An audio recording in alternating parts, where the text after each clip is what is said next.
오늘 추수감사절을 맞이하면서 오늘 함께 나누고자 하는 말씀은 물고기 뱃속에서 감사 제사드린 요나를 살펴보면서 오늘 우리에게 주신 은혜를 나누려고 합니다. 우리 9절을 다시 한번 보도록 하겠습니다. 9절 시작. 나는 감사하는 목소리로 주께 제사를 드리며 나의 서원을 갚겠나이다. 구원은 여호와께 속하였나이다 하니라. 아멘. 요나는 지금 물고기 뱃속에 있습니다. 그곳에서 감사로 제사하겠다고 선포하고 있습니다. 오늘 우리 모두가 다 이 시간 함께 예배하는 우리 모두는 그런 요나와 같은 마음으로 감사로 예배하는 시간 되실 수 있기를 바라겠습니다. 요나가 물고기 뱃속에 들어가게 된 과정은 잘 알고 있는 것 같이 하나님의 말씀에 불순종해서 니느웨로 가라라고 하는데 다시스로 가다가 풍랑을 만나게 되어졌고 제비를 요나가 뽑혔고 그리고 바다에 던져지게 됩니다. 요나가 바다에 던져지게 된 이유는 방향이 틀렸기 때문입니다. 속도보다 중요한 것이 방향이듯이 하나님께서 인도하시는 방향이 아니라 자기가 가고 싶은 방향으로 가다가 바다에 던져지게 되어집니다. 잘못된 방향으로 가면 말씀에서 벗어나면 바다에 던져집니다. 사망의 바다에서 헤매게 되어집니다. 그럼 빨리 가는 거 중요하지 않아요? 잘 가는 게 중요합니다. 마지막까지 신앙 잃어버리지 않는 게 중요합니다. 오늘 최순혁 권사님 발인 예배를 드렸는데 몇 년 동안 연락을 할 수가 없었고 연락을 한번 이렇게 취했어도 받지 않으셔서 물론 권사님과 아니라 따님과 연락을 할 수가 없었었는데 지난 월요일 날 연락이 왔습니다. 사모님에게 연락이 왔고 또 마침 제자훈련 기간이라 수요일 날 훈련 마치고 바로 찾아뵈었습니다. 따님 말에 의하면 딸도 잘 못 알아본다 그런 이제 이야기를 들었고 그래서 혹시 알아보지 못하면 어떡할까. 물론 말씀도 잘 못하셨고요. 잘 못하는 정도가 아니라 전혀 못하셨고요. 그래서 권사님 알아보겠어요 했더니 살짝 고개를 끄덕하시는 것 같은데 눈빛으로 이제 알아보시는구나, 인지하고 계시는 거라고 하는 걸 느낄 수 있었습니다. 대화가 안 되니까 이런 대화를 주고받을 수 없고 그냥 옆에서 저희 둘이서 찬송을 불러드렸습니다. 내 모든 시험 무거운 짐을 찬송을 계속 부르고 있는데 권사님이 이제 반응을 하시더라고요. 입으로 표현을 못 하시고 이러면서 그 음에 맞춰서 반응을 하시더라고요. 그리고 옆에서 이제 그리고 나서 다시 성경 시편 23편을 읽어드렸습니다. 아시는 분은 아시겠지만 권사님 이렇게 기도하고 그러실 때면 늘 시편 23편 먼저 암송하시고 기도하셨었거든요. 시편 23편을 크게 귀에 대고 2번을 연속해서 이렇게 읽어드리고 그리고 나서 나오기 전에 권사님께 권사님 다음 주에 또 올게요. 또 봬요. 그래서 할렐루야 했더니 권사님이 진짜 입을 여셔서 아멘 하셨어요. 입을 여셔서 굉장히 그냥 신음소리 같은 아멘이지만 그렇게 강한 아멘은 들어보지 못했습니다. 소리는 작았지만은요 그 아멘은 권사님의 신앙 고백 아니겠습니까? 마지막 온 힘을 다 써서 본인이 할 수 있는 온 에너지를 다 써서 마지막 입을 여셔서 아멘 하시고 하루 지나고 나서 금요일에 돌아가셨어요. 장례를 치르면서 참 감사했는데 그래도 마지막 뵐 수 있어서 너무 감사했고 이렇게 사시다가 그냥 돌아가셨습니다. 이 소식 받으면 얼마나 안타까울까 이런 생각을 늘 하고 있었거든요. 혹시 돌아갔는데 연락을 못 하셔서 그냥 그렇게 잊혀져 가고 있지는 않은가라고 하는 또 아쉬움도 있었었고 한데 아무튼 뵐 수 있어서 감사했는데 마지막까지 믿음 안에 계셔서 감사했고 마지막 고백한 한마디가 아멘인 것이 감사했고 수년 동안 교회는 나올 수 없으셨지만 그 마음속에 예수님 잊어버리지 않고 사셨던 권사님의 모습 보면서 감사했습니다. 여러분 마지막까지 믿음 지킨다라고 하는 게 이게 쉬운 게 아닙니다. 얼마나 많은 사람들이 도중에 하차합니까? 방향을 바꿉니까? 얼마나 많은 사람들이 믿음을 잃어버리고 삽니까? 여러분, 꼭 부탁드립니다. 마지막까지, 끝까지 믿음 잘 지키시고 말씀 따라가다가 주님 만나는 은혜가 있길 축복합니다. 자, 지금 요나는 바다에 던져졌습니다. 바다에 던져지는 그 순간 이제 자기의 인생은 거기에서 끝이라고 생각했겠죠. 무슨 살 소망이 있습니까? 소망이 없습니다. 그런데 아직 끝이 아니었습니다. 1장 바로 위에 17절 말씀해 보면 17절도 한번 읽어보겠습니다. 여호와께서 이미 큰 물고기를 예비하사 요나를 삼키게 하셨으므로 요나가 밤낮 3일을 물고기 뱃속에 있으니라. 하나님께서 예비한 구원의 방주가 있었습니다. 큰 물고기였습니다. 자, 한번 잘 생각해 보십시오.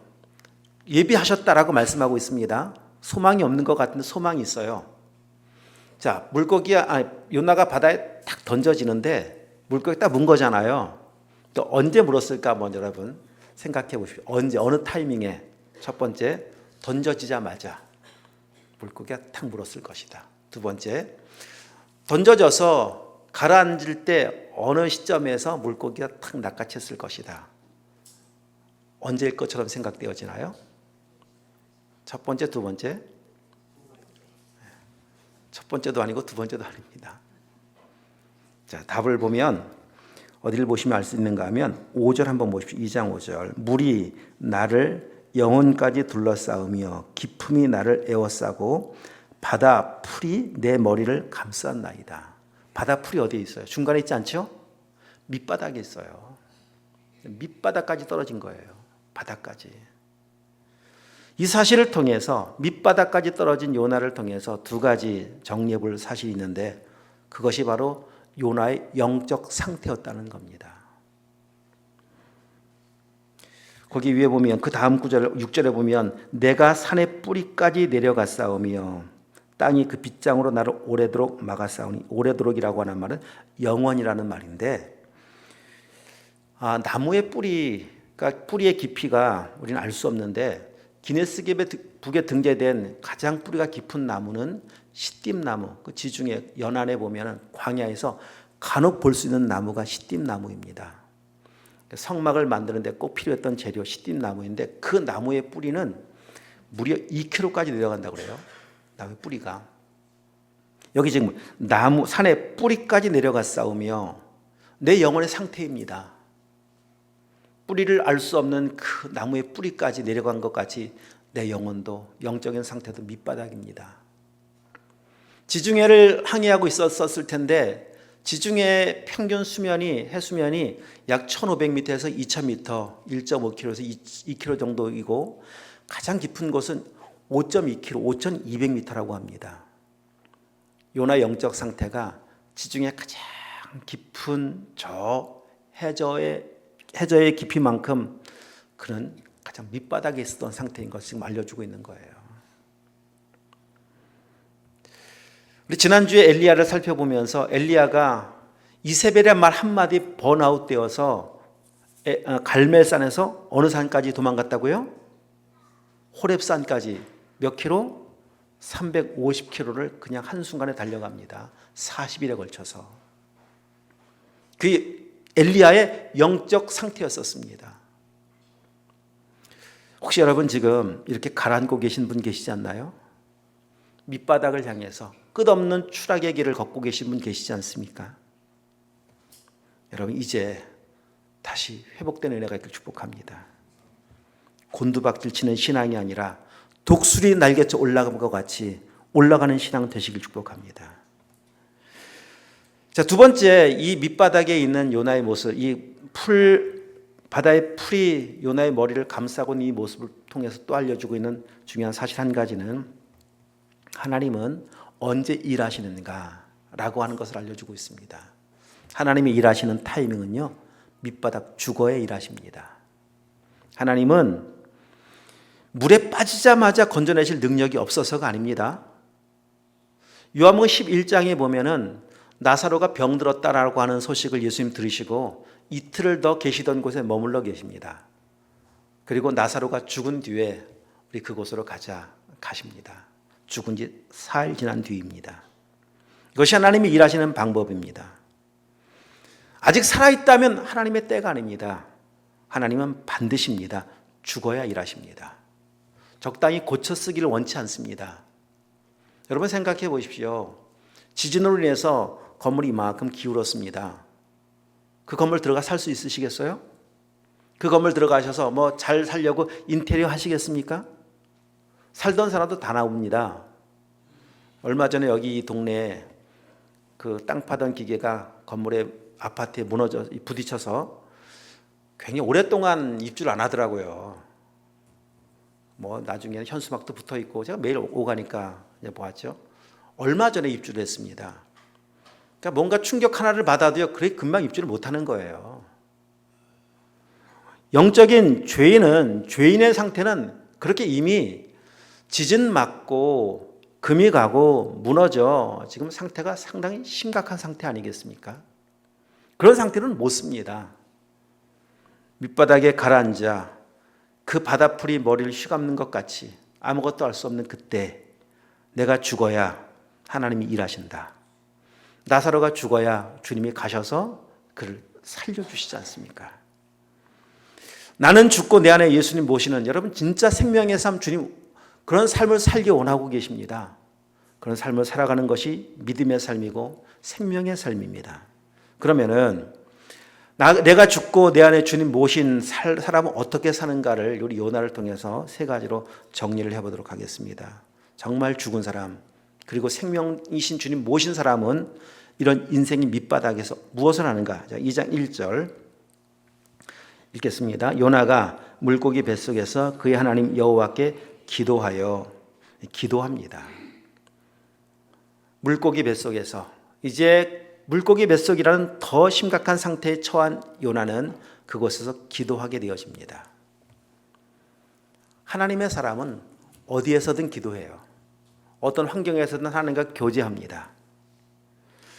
창세기 39장 요셉의 모습도 살펴보았었습니다. 요셉도 끝없는 추락의 길을 걷기 시작합니다. 그 자초한 추락은 아니었습니다. 환경이 그랬습니다.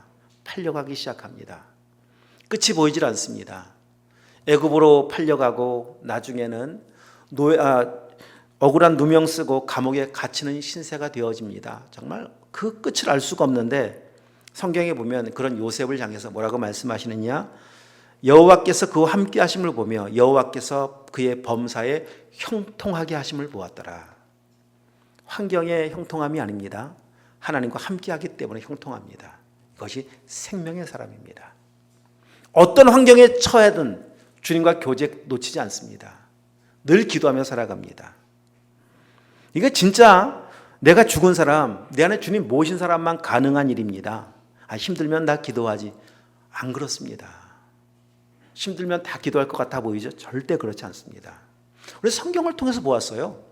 이스라엘 백성들이 출애굽합니다. 광야라는 힘든 환경에 처합니다. 기도하는 사람들이 몇 대입니까? 배고파요. 마실 것 없어요. 너무 힘들어요. 짜증나요. 원망과 불평을 40년 동안 쏟아놓습니다. 그 힘든 환경에서 기도할 것 같은데 누가 기도합니까? 모세가 기도합니다. 믿음의 사람만 기도합니다. 여러분 생명이 있으면 인생의 가장 밑바닥에 처해도 주님과 교제하는 기쁨을 누리며 살아가게 되어 있습니다. 그래서 두 번째 정말 죽은 사람은 오늘 성경에 보면 4절 주의 성전을 바라보겠사오며 이런 표현을 하고 있죠. 그리고 그 뒤에 7절 말씀에 보면 주의 성전에 미쳤나이다. 성전이라는 표현을 하고 있습니다. 지금 요나가 처해 있는 그 물고기 뱃속이 요나는 어떻게 고백하고 있는가 하면 성전이라고 고백하고 있어요. 왜 성전이 될 수가 있습니까? 주님과 교제하고 있기 때문에, 그 안에 주님이 계시기 때문에. 너희가 하나님의 성전인 것을 알지 못하느냐? 우리가 하나님의 성전인 이유는 우리 안에 주님이 계시기 때문입니다. 주의 영이 우리와 함께 하시기 때문에 우리는 성전의 삶을 살아갈 수가 있습니다. 내가 죽고 내 안에 주님 모시고 살아가는 사람들은 환경이 어떠함과 아무 상관없이 성전의 삶을 살아갑니다. 천국을 누리며 살아갑니다. 천국과 지옥의 차이는 환경의 차이가 아닙니다. 주님과 관계에서 결정이 되어집니다.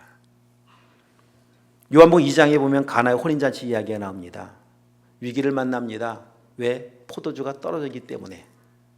근데 위기가 아닙니다. 왜? 주님이 그곳에 계시기 때문에.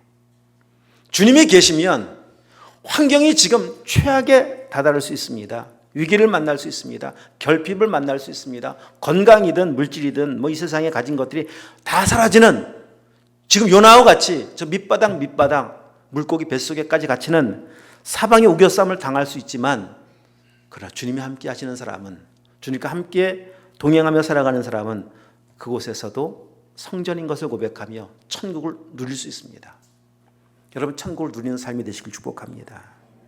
제가 간증을 통해 많이 드렸었지만은 교도소에 갇혀서 화장실 앞에서 예배를 드릴 때 내 영혼이 은총 입어 중한 죄짐 벗고 보니 슬픔 많은 이 세상이 천국으로 화하도다.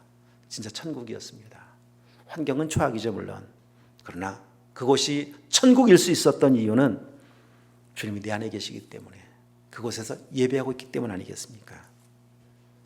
환경 바꾸는 건 물론 무시할 수 없는 일인 건 분명하겠지만은, 그러나 우리 그리스도인들은 더 먼저 바꿔야 될 것은 환경이 아닙니다. 더 먼저 점검할 것은 환경이 아닙니다. 바로 주님과의 관계입니다. 늘 주님과 함께 동행하며 내 안에 계신 주님 모시고 살아가며 어느 곳에 있든 성전의 삶, 예배자의 삶, 그래서 천국된 삶을 살아가는 은혜가 있길 축복합니다. 광야라도 주님과 함께하면 성전이며 천국 될 수 있습니다. 또 한 가지 요나를 통해서 배우게 되어지는, 내가 죽고 내 안에 주님 모시고 살아가는 사람들은 이런 고백을 합니다. 9절, 아까 읽었었던 그 중반에 보면 나의 서원을 주께 갚겠나이다, 이런 고백을 하고 있습니다. 요나가 무슨 서원을 하는지 모릅니다. 근데 분명 이렇게 고백하고 있는 것을 보면 서원한 게 분명합니다. 고난의 큰 밑바닥에서 하나님의 은혜가 임하자 깨닫게 된 것은, 그때 서원한 것이 있었었는데 못 갚았었구나, 이거 깨달은 거 아닙니까? 이 서원을 갚겠다라고 하는 말에는 이제 주님, 제가 가고 싶었던 길을 돌이키겠습니다. 하나님 말씀과 같이 니네로 가서 사명 감당하겠습니다라는 의지도 당연히 포함되어 있었겠죠. 여러분, 진정한 회개는 깨닫는 것에서 끝나는 게 아닙니다. 돌이키는 것까지 가야 회개입니다. 여기 갚겠나이다, 이런 고백을 있죠. 갚겠나이다. 이게 원어를 보면은, 원어를 읽어드리는 아주 중요한 이유가 있습니다. 아쉘라마라고 하는 뜻인 원어인데, 완전히 지불하다, 다 갚다, 완전히 회복시키다, 이행하다, 이런 의미의 단어가 갚겠다라는 말입니다. 그런데 이 단어의 원형이 무엇인가 하면 샬롬이에요. 샬롬. 샬라마, 다 샬롬이라는 그 원어에서 파생이 됩니다. 굉장히 깊은 연관성이 있죠. 서원을 갚지 않으면 샬롬이 임하지 않는다는 겁니다. 갚지 않으면 평강이 임하지 않는다는 겁니다. 여러분, 사람과 사람과의 관계도 그렇죠. 뭔가 갚아야 될 것이 있어요. 근데 갚지 않고 있어요. 한 가지 불편합니다. 다 경험하셨죠? 뭔가 모르게 불편하고 어색하고 자꾸 피하게 되어집니다. 살아계신 하나님과 관계도 그렇지 않겠습니까? 갚아야 할 것이 있는데, 내가 꼭 하나님 앞에 드려야 할 것이 있는데 이거 행하지 못하고 살면은요, 뭐가 문제인가 하면 샬롬이 임하지 않는 거예요. 샬롬이. 갚아야 하는 중요한 이유는요, 우리 안에 진짜 하나님의 나라가 임하길 원하기 때문입니다.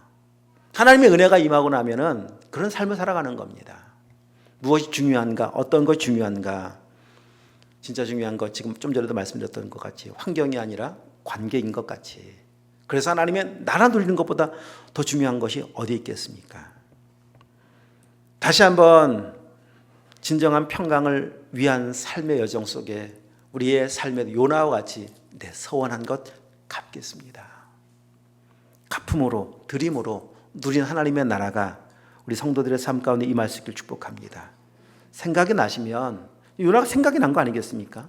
잊었었는데 밑바닥에 처하면서 하나님의 은혜가 임하면서 생각난 거 아니겠습니까? 생각나면 무시하지 마십시오. 성령께서 감동 주신 거예요. 왜? 샬롬 주시려고, 하나님 나라 주시려고.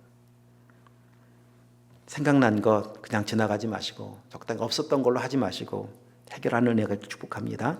자, 이렇게 회복되자 하나님은 10절 말씀 읽겠습니다. 2장 10절 시작. 여호와께서 그 물고기에게 말씀하심에 요나를 육지에 토하니라. 자, 물고기는 신실한 종입니다. 물고기야 물어라. 그냥 덥석무입니다. 사실 생각해보면 뭐 사람을 물 정도면 얼마나 큰 물고기였겠습니까? 먹이죠, 먹이. 근데 하나님이 미리 말씀하시기를 씹지 말아라. 그냥 꿀꺽 삼키기. 다 이렇게 미리 물고기에게 말씀해 놓았겠죠. 자, 소화가 안 된 음식이 내 속에서 3일 동안 있다고 생각해 보십시오. 요나가 그냥 가만히 있었습니까? 막 난리를 치잖아요. 기도하면서 부르짖으면서 난리 칩니다. 얼마나 괴로웠겠습니까? 아무리 좋아도 이런 먹이는 먹지 말아야 합니다. 잘못 먹어서 탈나는 경우가 얼마나 많아요. 에이, 괜히 먹어서 이런 말을 많이 하시죠. 먹으면 안 되는 음식을 먹은 건데 그래도 물고기는 그냥 먹으라고 하니까 먹었고, 그리고 3일 동안 잘 품고 있다가 하나님 말씀하시기를 토하라고 하니까 토합니다. 말씀대로예요, 말씀대로. 사람 이외에 모든 피조물들은요 다 말씀대로 움직여요. 말씀을 거역하는 피조물은 사람밖에 없습니다. 죄인밖에 없습니다. 어떤 피조물이 말씀을 어깁니까? 해와 달과 별이, 온 자연 동식물들이 나는 여름이 더 좋다고 여름이 머물러 있지 않습니다. 이 가을 더 좋다고 머물러 있지 않습니다. 어김없이 계절이 가고 오고 어김없이 해가 뜨고 지고 있고 다 말씀하신 대로 아니겠습니까? 창조하실 때 말씀하신 대로. 이것이 오늘 우리가 살아가야 되는 삶의 모습이기도 합니다. 근데 오늘 우리는 참 말씀대로 해서 너무 거리가 먼 것이 이건 비정상이 아닙니다. 우리를 만드신 하나님의 계획과 뜻, 정상적인 그리스도의 삶은 지금 이 물고기가 반응하는 것 같이 여기 다시 보십시오. 말씀하심에, 물고기에게 말씀하심에 육지에 토하니라. 아까 보았던 것 같이 여호와께서 예비하시고 말씀하셨던 대로 행하고 있었던 이 물고기, 오늘 그런 삶이 우리 모두의 삶이 되시기를 축복합니다. 이게 정상적인 그리스도의 삶입니다. 정리합니다. 인생의 밑바닥은 우리를 회복하게 하기 위한 하나님의 축복된 시간입니다. 오늘 내가 원치 않는 환경에 처할 수 있습니다. 그런 삶의 현실이 지금일 수 있습니다. 거기에서 원망 불평하고 계시지 마시고 오늘 요나를 통해서 행하셨던 하나님의 특별한 계획을 우리의 삶 가운데도 회복하는 은혜가 있길 축복합니다. 그곳에서 주님을 깊이 만나십시오. 나의 죽음을 경험하십시오. 선포하십시오. 나는 죽었습니다. 나는 아무것도 할 수 없습니다. 고백하고 선포하시면서 이제 내 안에 모신 예수 그리스도 때문에 이거 세 가지 회복하셔야 합니다. 기도 회복하십시오. 주님과 교제 관계 회복하십시오. 성전을 회복하시고 예배를 회복하시길 축복합니다. 그리고 또 한 가지 서원한 것 드리시면서 하나님의 샬롬의 은혜를 누릴 수 있는 은혜가 있길 축복합니다. 이렇게 될 때 요나를 토함으로, 육지에 토함으로 이제 끝난 게 아니죠. 그것이 끝이 아닙니다. 하나님의 계획은 요나가 사명대로, 말씀대로 사명의 길을 걸어가는 것입니다. 그것이 요나를 3일 동안 가두어두셨고 그리고 요나를 토해낸 목적입니다. 우리에게 은혜 주신 이유가 어디 있겠습니까? 생명 주신 은혜가 어디 있겠습니까? 사명의 삶 살게 하기 위함입니다. 생명의 사람들은 사명의 길을 걸어가야 합니다. 그 길을 걸어가다가 이 땅에서 주님께서 우리에게 분부한 사명의 삶을 살아가다가 언제일지 모르겠지만 주님 만나는 그 영광이 우리 모든 성도들 가운데 임할 수 있기를 주님의 이름으로 축복합니다. 기도하시겠습니다.